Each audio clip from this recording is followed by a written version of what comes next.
as we round out a wild week for politics. Megan, you cover Congress for a living here. You drive our congressional coverage here in Washington. That was one of several audiences last night. The president was clearly talking to people at home. But for those who were in the room, it was interesting to hear reactions from Democrats and Republicans. They all seemed to agree that this was a more energized and rambunctious president than they expected. Yeah, I think that Biden's number one mission of that night was to show energy after all of this talk about his age and questions about his health. And he really came out swinging, and it riled up Democrats on the left, including some who have not been very happy with him for a number of reasons, not the least of which is his handling of Israel and Gaza. The base really energized around him. You saw that even after the speech. You know, he was really in his element after all those years in the Senate, not wanting to leave the chamber, glad-handing. Right. You know, at one point, one of our reporters said they were actually turning the lights off in the chamber, trying to get him to go home.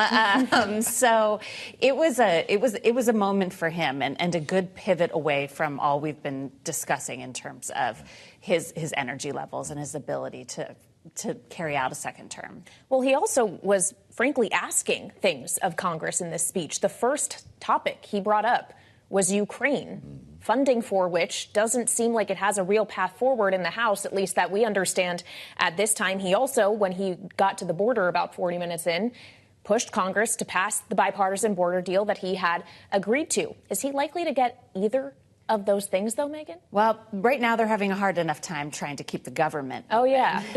So it is going to be a struggle, and one that we'll likely see play out later on this month if they are indeed able to get these two big funding packages through for the rest of the fiscal year.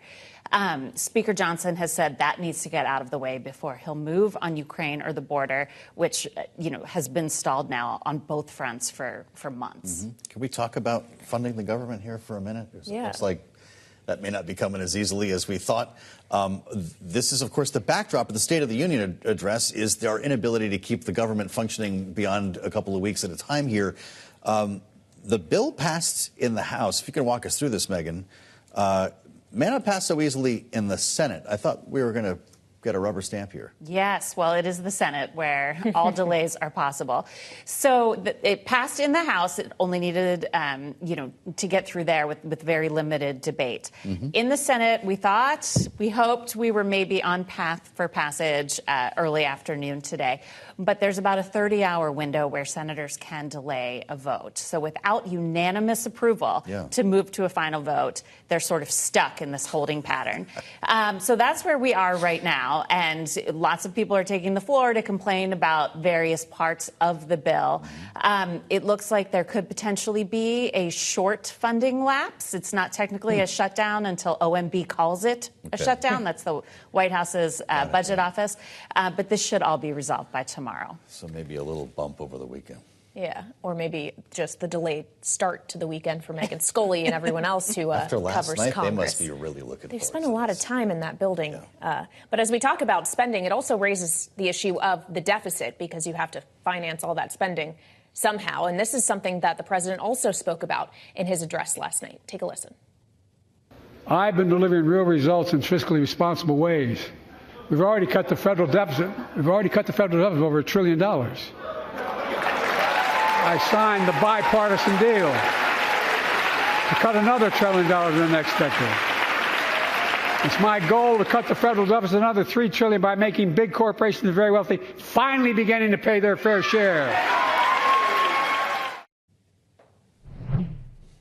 And it's worth noting that although not fiscal policy being his pure purview, the Fed chairman, Jay Powell, spent a good deal amount of time on Capitol Hill this week as well and was asked, Kate, about the federal deficit on more occasion than one, the impact that it has on the U.S. economy.